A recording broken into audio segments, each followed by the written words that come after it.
Because today's topic has to do with investments, I need to insert a brief disclaimer. Nothing that follows should be considered financial advice. Definitely work with a qualified financial advisor or tax advisor to make important investment decisions. This is for entertainment and educational purposes only, and hopefully it will be both. Hey, it's Justin Harvey. Thanks for tuning into the Anesthesia and Pain Management Success podcast. With APM Success, we take a close look at important topics pertaining to business, practice management, personal finance, and careers for anesthesiologists and pain management physicians.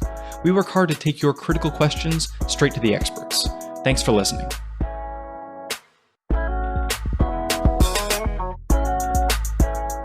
Welcome to episode 129 of APM Success. Today we're going to be taking on a topic having to do with economics and investment, and it's going to be a little bit wonkier and more data-driven than normal, so you will be forgiven if you wanted to fast forward past this episode if this is not your cup of tea. But I wanted to address a very real economic trend we're seeing right now, the inflation that's happening in our U.S. economy across a lot of different parts of the economy. Inflation is frequently happening in isolated parts of the economy at any given time. What we're seeing right now is widespread inflation across many different sectors that is starting to catch the eye of our friends in DC. Whenever the government wants to get involved in inflation and trying to address it, that is when we can expect policy coming down the pike. Well, specifically actions from the Federal Reserve and the FOMC, the Federal Open Market Committee. That is the governing board of the Federal Reserve, which is obviously the national bank that sets benchmark rates for how banks can lend. And there's this rate called the overnight rate, which is the interest rate at which the Federal Reserve will lend money overnight to commercial banks. And, inflation historically is something that we don't have to look far to, in the last few decades, there's been a number of examples of even hyperinflation. Hyperinflation is when inflation happens so fast that common everyday goods quickly become unaffordable in the normal currency. And this is frequently driven by governments literally printing money, printing bills, more bills in order to purchase whatever good or service they need to for national spending purposes. This increases the money in circulation in a given country. This increases spending, and the cost of goods then goes up until there's an equilibrium that is found. What we've seen in the last couple of years with what the government has been doing with coronavirus and lots of stimulus flying in all different directions, some of it easy to understand, some of it utterly baffling. One thing is for sure is that the money supply has been increased in a massive way that is difficult to understand or quantify, but it certainly presents significant inflationary pressure. When inflation happens, debt rates go up. The rate of your mortgage, the rate of your student loan, if you're refinancing, the market rates for those things are going up. Something like the cost of bread or peanut butter and jelly is going to go up. The cost of whatever the good or service is increasing. Housing, any other, cars we're seeing right now as well. In addition, what we also frequently see is wage expansion when there's inflationary pressure. Anecdotally, I have observed people who are trying to hire have a very difficult time finding people. And, we've heard about the Great Resignation the last year and a half, where people have quit their jobs without even a plan B, who just want to take a break. And the options abound for this decentralized workforce of the future, which is finally being embraced by the economy at large. Here's the point. There's many inflationary pressures from all different angles right now. And this has implications for your job, for your income. This has implications for the affordability of the things you need to buy for your family to live, for the debt refinancing for your home, for your student loans. And so what I want to do is unpack some of the implications of this today. As I mentioned before, the Federal Open Market Committee, the FOMC, basically imagine inflation is like a car. The FOMC imagines that it is at the steering wheel, and it has a few instruments in its power to be able to make inflation speed up or slow down. And they like to try to, see between 1 to 2.5% annual inflation has historically been a comfortable level. And that's what we've seen for the last couple of decades. And what they do is they, offer guidance to how they want to change the benchmark rate, the federal funds rate. And then everyone else, all the other banks in the nation set their rates accordingly. So imagine it's a big game of Simon Says. Simon is the Federal Open Markets Committee. Say, hey, we're taking rates from 1% to 1.5%. And that is essentially the first domino falling in a series of dominoes that trickles all throughout the economy. And all other commercial banks that have mortgages, that have auto loans, that have credit cards, any other financer of debt, companies that want to float bonds that offer a coupon payment to bondholders. Anyone else who's issuing debt, every interest rate is being in some way related to this federal funds rate. So the Federal Open Market Committee then wields a pretty big amount of power in having the ability to adjust this rate. As the rate goes up, it cools off the economy. Spending seizes up a little bit. People are not as eager to, run up a credit card bill or to, take out a second mortgage to do something. If that mortgage, instead of being 3%, is 6 or 9%. And there have been times in the past when it's been 10, 15, 18% for a mortgage, which is hard to believe in this era of 2.5% 30-year fixed, which is what we've seen recently. So whenever the Federal Reserve thinks that the economy is overheating, when inflation is happening, when there's this danger that costs of goods and services are going to begin to run out of control, they raise the rates. And rates have continued to remain near all-time lows for the last handful of years. But we're at this place now in the last, handful of months.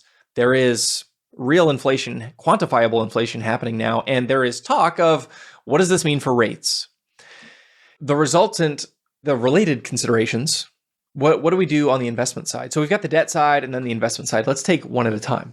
In a world in which rates are low but may be going up, in terms of your debt, any fixed rate debt. So if you've got a 30-year fixed mortgage, maybe you locked in that 2.5 or 3%. Good for you. Like, you're not in any danger. As inflation happens, it's actually very bizarre. You're going to be paying your mortgage in dollars that are worth less and less and less over time. So you're actually really the winner in that deal because the bank is getting a fixed amount of interest. Eventually, if new mortgages are being issued at 7.5% and yours is at 2.5%, you're really sitting pretty. The people that need to look out, the people that should beware and perhaps take action right now are the ones who have variable rate debt products, whether it's a mortgage or a credit card or a line of credit or any other sort of revolving debt. The reason is when you have a floating rate, that floating rate is pegged to a benchmark rate plus a certain amount of percentages and, measured in what we call basis points. So 1 basis point is 0.01%. So maybe it's the federal funds rate plus 200 basis points. That means that your debt, whatever it is financed at federal funds plus 2%. So as the federal funds rate comes up, or any of the other benchmark rates come up, your rate and the amount of interest you're going to be paying on that debt is also going up. So what you should consider doing in a time when there's a lot of upward pressure on rates is refinance or consolidate to some sort of fixed rate product. Now, if you think you're going to pay off your debt in the next, couple of years, you've significantly mitigated the risk of something bad happening. What we don't want is for you to be in a floating rate product, say a floating rate mortgage that resets every year. This is called an adjustable rate mortgage or an ARM. Maybe it's a 5-1 ARM where you have a 5-year fixed rate period. And then every year after that, it resets to whatever the benchmark rate is plus some margin. Once that benchmark rate comes up off of the basement floor and is 2, 3, 5, 7%, you might find yourself paying an adjustable rate mortgage of 8% per year in a couple of years. Now, if you had refinanced that to a fixed rate, you could have locked in that lower rate and have paid that for forever. Again, the longer you're going to be paying on any amount of debt, the more the risk is to you. Because if you're paying at 8% for 20 years, when that 8% should have been 4%, that's a significant opportunity cost and you should have refinanced. So this is one thing to think about when inflation is happening on the debt side of things. Same with student loans. If you have an adjustable student loan that you're planning on continuing to pay for a period of time, first of all, I would say, is it possible to just pay it off?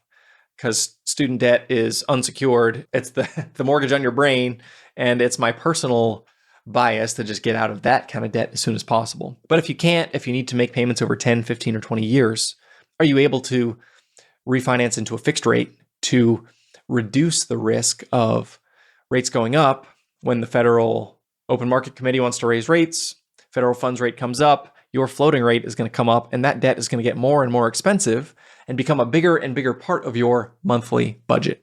So that's the debt side. Inflation is challenging for people in debt if your rate is adjustable.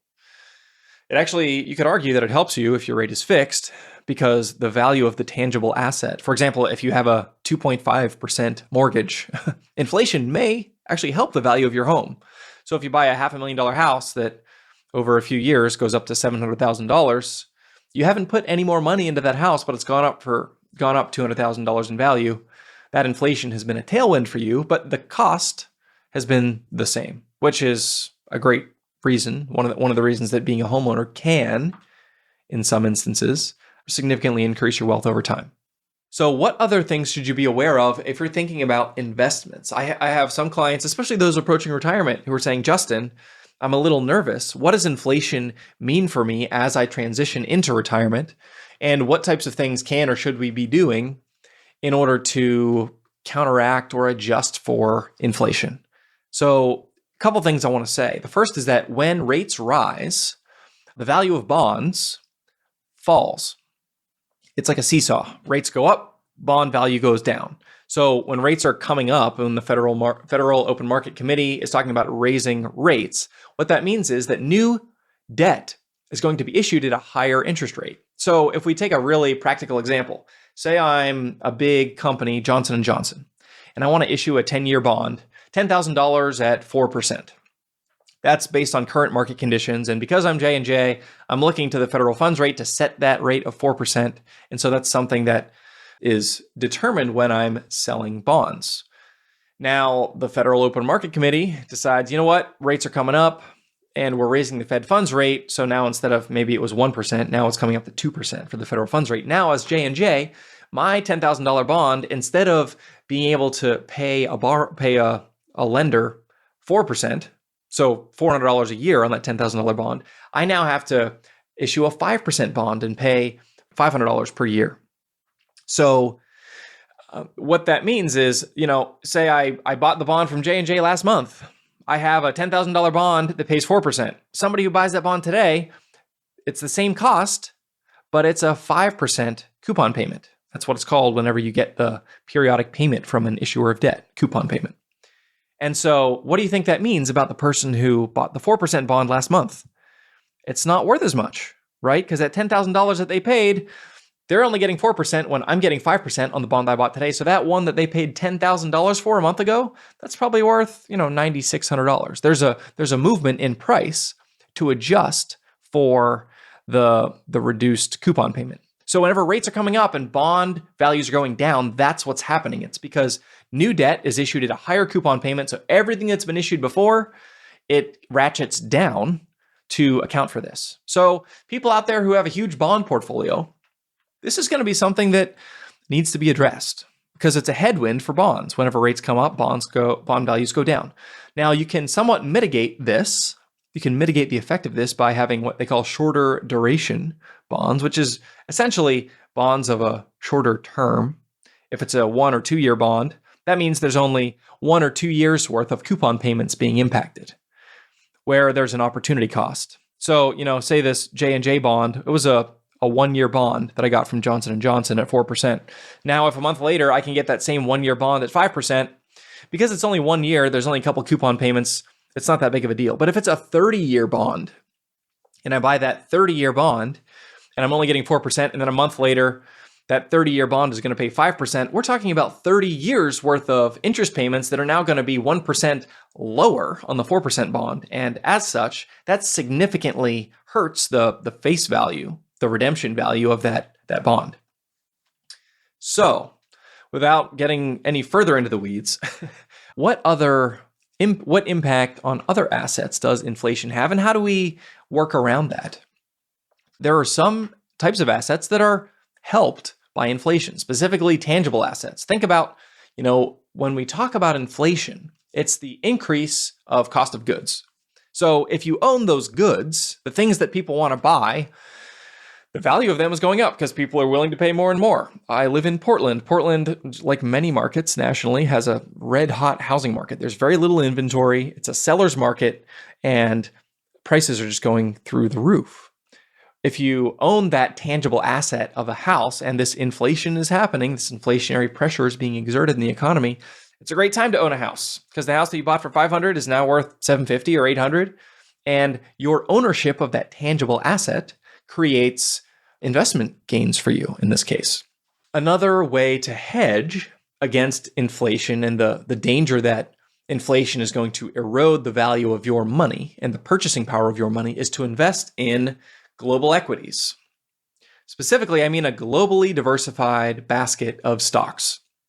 So we have companies in the US, companies in Europe, companies in Asia and Africa, companies in Australia, and all of the interdependent economies and the way that currencies, the relative currency pricing between all of these companies, that, especially some that deal globally, it all is going to be, there's natural hedges built in, because if the dollar is being inflated, that means that it's being devalued against other currencies. But if I own companies that are doing business globally or that are doing business in other countries, then I'm also exposed to currencies that are performing better and profits of companies in countries where the currency is performing better. So this is a natural way to have some amount of protection from inflationary pressure. Now, obviously, that's a two-edged sword. So whenever there's a strong currency domestically or weak currencies abroad or vice versa, you're always winning somewhere and losing somewhere else. We have a saying about diversification. Diversification means always having to say you're sorry. So if you own a broad basket of stocks, and for my clients, it's somewhere around 12,000 different stocks across the mutual funds and ETFs that we invest in, there's going to be winners and losers. But if you're globally diversified, there's natural inflation hedges built in.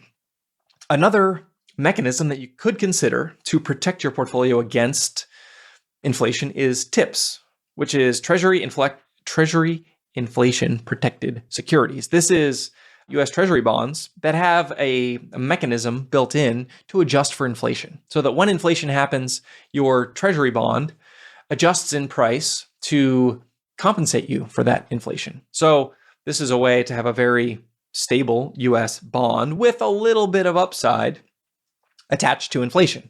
People who want to have a bond portfolio and are interested in having inflation protection built in may want to consider TIPS. Other tangible assets like, I mentioned real estate, precious metals, or any other commodity, anything that you pay money for and you receive in return in terms of a tangible asset, that they have been construed as inflation hedges at times, and certain times they've been good. Gold, for example. There have been certain times when gold has been a good inflationary hedge and certain times when that has not been true. So it's certainly not a perfect hedge. And at the end of the day, it's just a shiny metal that you can put in a vault, and then you hope it's worth more money on the day that you take it out than the day that you put it in. So you got to think carefully about, if that makes sense for you.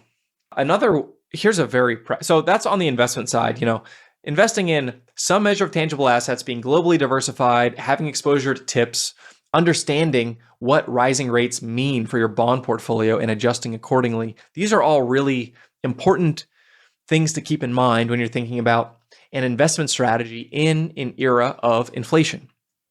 And to give you a quick historical example and bit of context, we had a time in the 1970s when I was negative 16 years old or so, starting in 1970, when our country experienced significant year-over-year inflation every year for over a decade.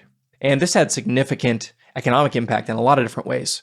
I'm looking at a historical chart here. If I look at the 12 years from 1970 to 1981, the average inflation rate was 7.9% each year.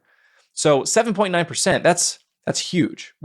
For context, what we've seen in the last, 20, 25 years has been closer to 1.5% to 2%. So 7% annualized, that's compounding and has the ability to really significantly erode purchasing power of your dollars, and stuff gets way, way more expensive in that kind of environment. In order to protect yourself as an investor of things getting too expensive, you need to be making money on your investments. And you need to be protected against inflation. And one of the things that we saw is that the stock market, in this case, as measured by the S&P, over that time when inflation was, 7.8%, the stock market was up 8.5 on average over that time. So it's true that, 8.5% per year, that's a great return. It's about the historical average. But at a time when inflation has been significant, 7.5 a year on average, we're talking about a real return of somewhere between 0.5 and 1% in terms of purchasing power. Now, you could argue, well, isn't there anything we could be doing better or should be invested differently? And hindsight's 2020. It's very difficult to have armchair quarterbacked your way to better investment returns. But the point is, stock market, in this case, did protect the purchasing power and actually increased it somewhat over that period of time.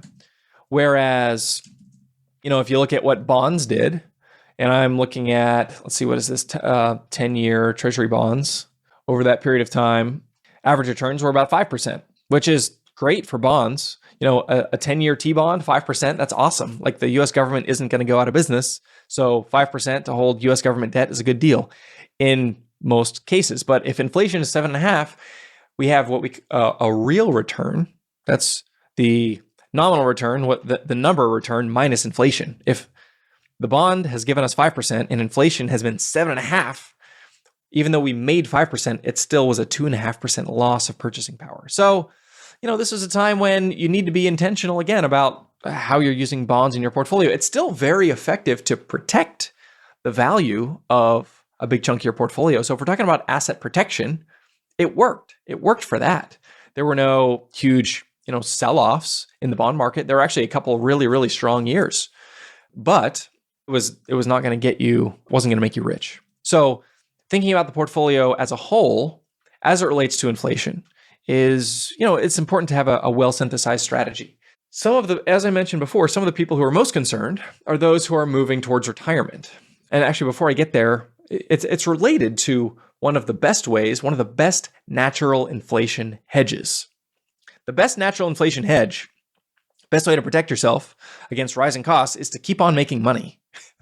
To make actually more and more money over time, to negotiate raises, to find ways to, have side gigs, to find ways to pick up locum shifts, to consult, to do other things, or to just, experience natural wage appreciation as labor markets tighten, which we've seen that. I've seen that in anesthesia and pain, and I look specifically at anesthesiology, a number of even academic centers that have been historically pretty stable in terms of what they've been paying have been offering 5 to 10% or more increases in base salary on top of big signing bonuses. This has been pretty rare in the past, based on what I've heard from people over the last, 10 years or so. But in the last couple of years, specifically in the last 6 months, I've been seeing this more and more.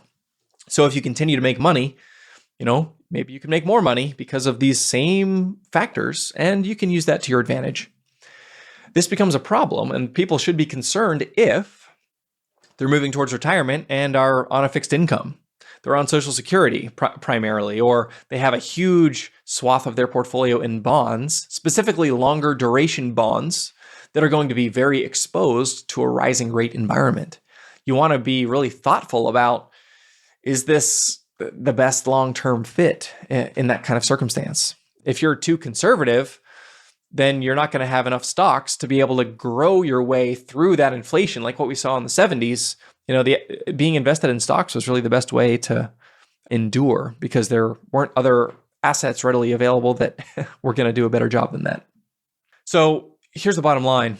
If you're worried about inflation, specifically, during your working years and into retirement, think about this question. What portion of your retirement income will not be able to grow if inflation happens? Or what portion of your retirement assets won't be able to grow if inflation happens?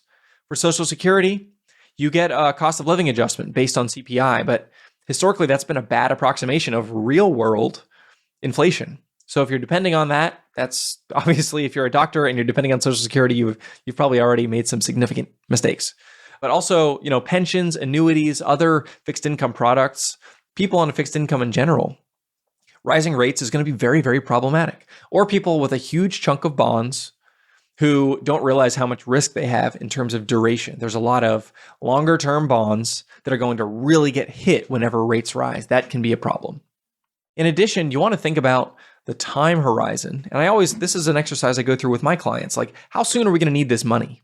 If this money is for 2 years from now, for buying a house, then we don't want to put that at risk in the stock market because we might need it.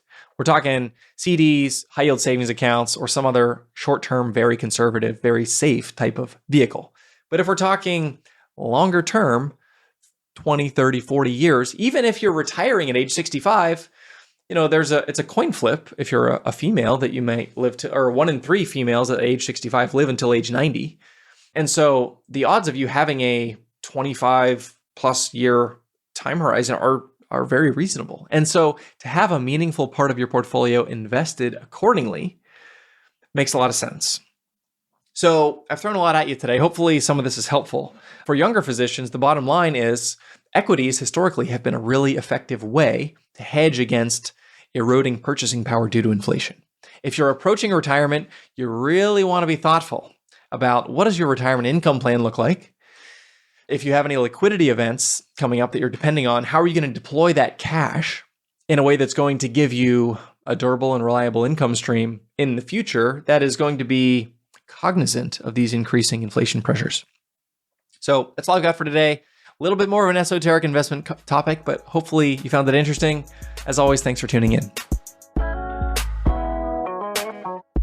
If you liked what you heard this week, head on over to apmsuccess.com, where you can find more content and free resources to help you build a successful career in anesthesia and pain management.